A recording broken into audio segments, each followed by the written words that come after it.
Hello there my fellow creators. This tiny matte black beauty is Asus's all-new ProArt PX13, and it is a very clear departure from what we have seen from the company's creator-focused lineup up until today. It is not only one of the very few 2-in-1 convertibles coming with a dedicated GPU, but it is also one of the fastest small notebooks in general, thanks to NVIDIA's RTX 4070 and AMD's new Ryzen AI 300 CPUs.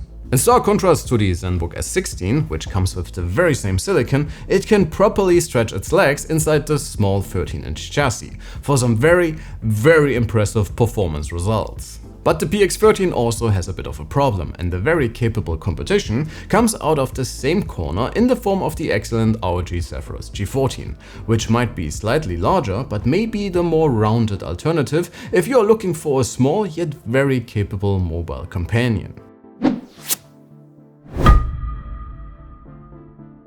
Our sample of the tiny 13-inch powerhouse comes with the Ryzen 9 HX370 beating at its heart, and as I mentioned, while the chip was limited to just 33 watts in the larger Zenbook, it can run with a maximum of 80 watts peak and around 65 watts sustained in the PX13. And guys, stay tuned for our CPU benchmarks because this one is fast.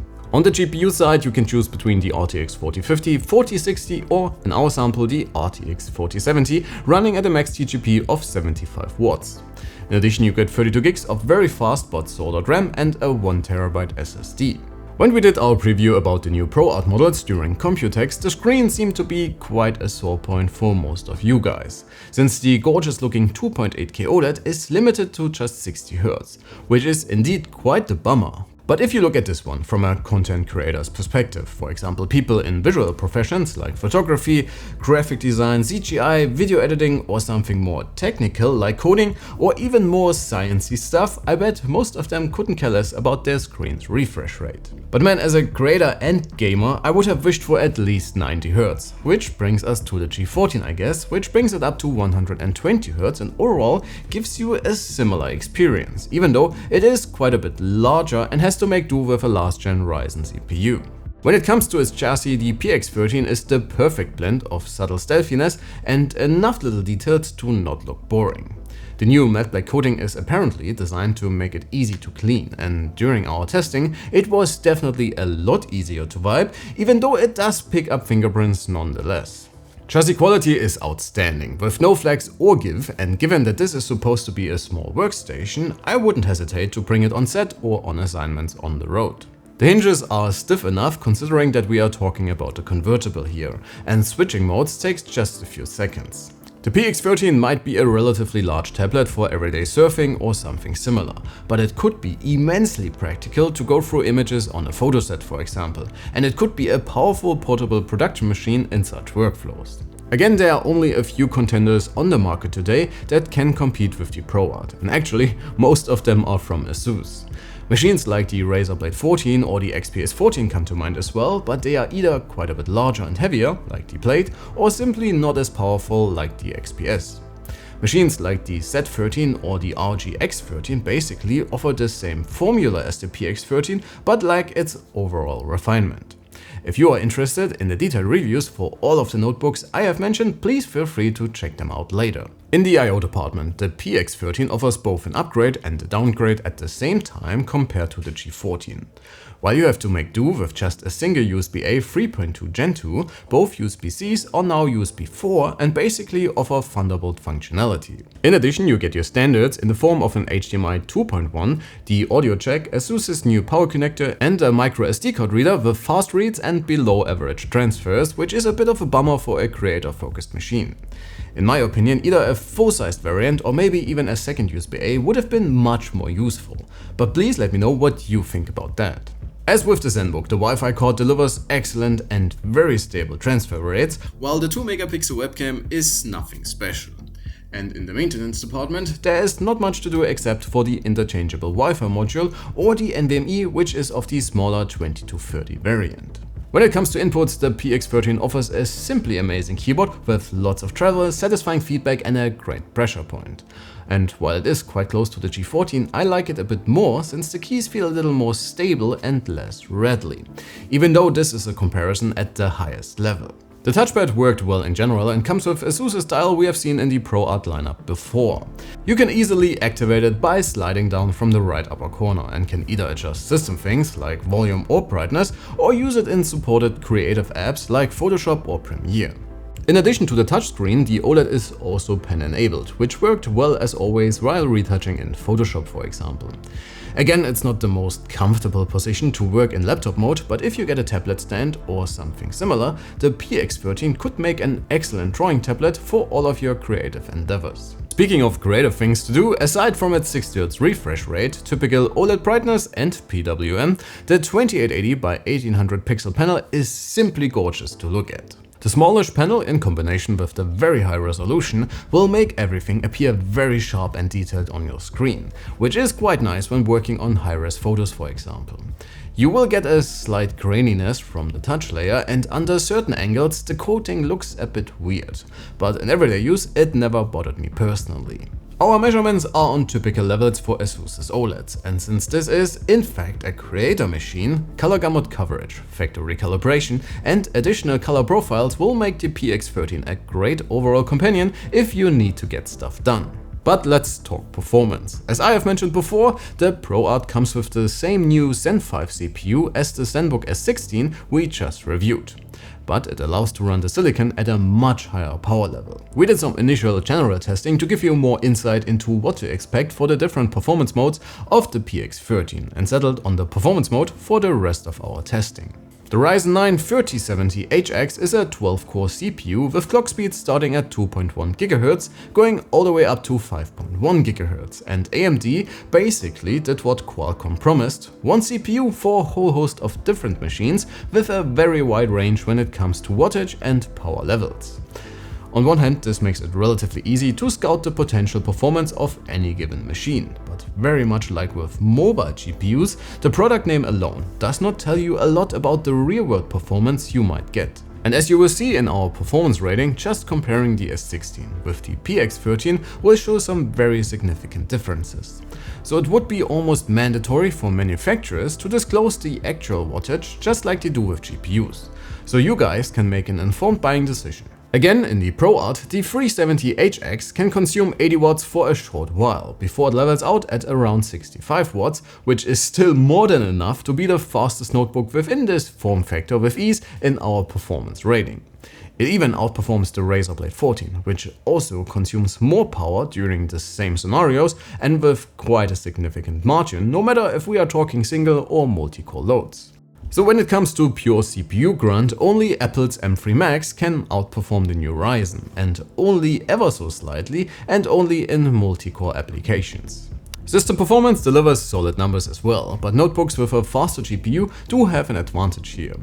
But since the ProArt is again positioned as a creator machine, I put it through a few additional benchmarks and more subjective and less scientific tests to see if the PX13 can live up to that premise. To put the numbers in perspective, I did the same test on the G14 to see how it performs in the very same workflows. Kicking things off with Blender, and the PX13 only has to yield to the Blade 14 with its much higher wattage 4070, while it outperforms the rest of its contenders with ease. In Photoshop, the difference between the G14 and the ProArt is basically non-existent, since it actually runs pretty well on everything, at least for a while. If I would still be retouching full-time, I would rather be concerned with the max RAM config, since you can easily max out 32 gigs with a high-res photo edit, but this is a problem shared with the G14. I usually edit our images for the channel and our social media with Capture One Pro instead of the more well-known Lightroom from Adobe, but unfortunately, as of filming this video, the RAW converter simply does not run on the new Ryzen platform. In Lightroom, however, exporting a bunch of our images with a small JPEG preset took 15.5 seconds on the PX13, while the G14 needed 14.8 seconds. But since I had to measure this with a stopwatch, those might not be the most accurate results, and both notebooks are more than capable for even the most high-resolution RAW files from today's cameras.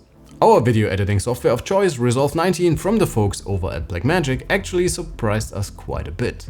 And while render times aren't everything, the PX13 can shave off quite a bit of what the G14 can deliver.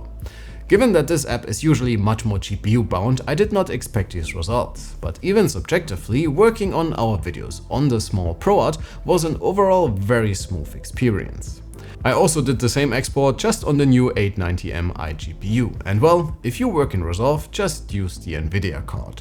While we do not use it for our videos, in the Puget System Premiere Pro benchmark there is again almost no difference between the two machines, so the faster CPU is not really making a difference here.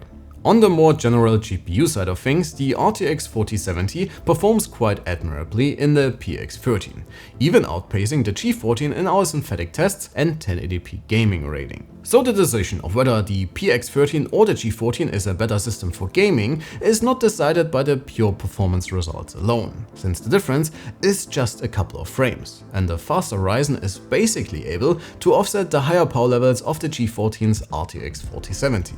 But the Zephyrus comes with a lot more creature comforts for gamers, mainly the faster refresh rate and G-Sync. So what happens when you put a fast CPU and a powerful GPU in a small chassis? Well, in the worst case you get high temperatures and loud fans. The good news, temperatures are fine for the PX13. The bad, well, it gets loud. Personally, I would be fine with it, since I would know what I would get into, and the appeal to have that much computing horsepower in such a chassis would be more than enough for me to be able to deal with the noise. If it would be worth it to you, well, that is for you to decide. For a more subjective impression, please enjoy our noise samples, and for our measured dB numbers and much more info like actual internal and external temps and the stress test behavior of the small ProArt, please head on over to our written review.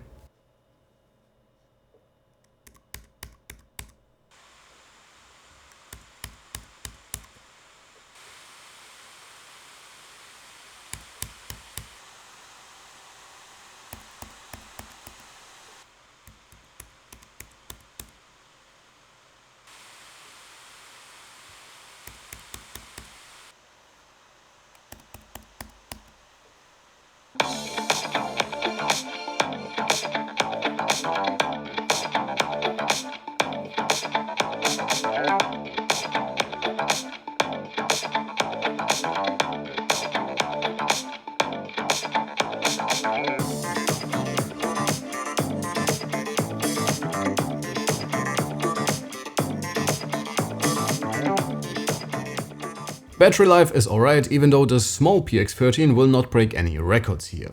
Interestingly, the G14 offers quite a bit more juice despite the same size battery. The ProArt can also not replicate the same outstanding video playback results from the S16, so again, overall it's okay but not great. But that should be it for today. So who should buy the PX13? Well, if you're looking into a workstation that you can easily fit in any bag, that you can always have with you, that is flexible enough to be used in a wide range of use cases and comes with as few as possible compromises when it comes to performance, then the ProArt might be worth looking into. Thanks to the new Zen 5 silicon, it is very fast for CPU-bound applications and it performs adequately for more GPU-bound scenarios or applications that can probably take advantage of a fast dedicated graphics card. The OLED is amazing for content consumption and for color-critical content creation, for example. And with solid I/O and amazing inputs, the PX13 is a great daily driver. If you are, however, fine with a slightly less subtle chassis, like to game even casually on the side and want to save a few bucks, well, the G14 can do almost everything the PX13 can do, except for the ProArt's transformer moves, and comes in at a few $100s less. I mean, even the Razer Blade 14 would be a great option if you can sacrifice the OLED for an IPS and rather have upgradable RAM, albeit at the expense of a slightly larger, heavier and thicker chassis. That said, I think the PX13 is an amazing notebook. It is just that its target group is a bit more niche, which might be by design. And overall, it is a great addition to the very popular class of super small but powerful notebooks that are a lot of fun, even though you end up paying quite the premium for the experience. But please let me know what you think about the PX13 in general and which one of these small notebooks we talked about today would be your pick overall. Sound off in the comments below. Alright folks, that's been a long one. Thanks for sticking with me until the end. again, if you want to get into more in-depth info about the PX13, check out our written review on the website. And for everything else, stay right here for all of the latest notebook reviews. My name is Alex, you have been fantastic, and I will see you all in the next one. Take care.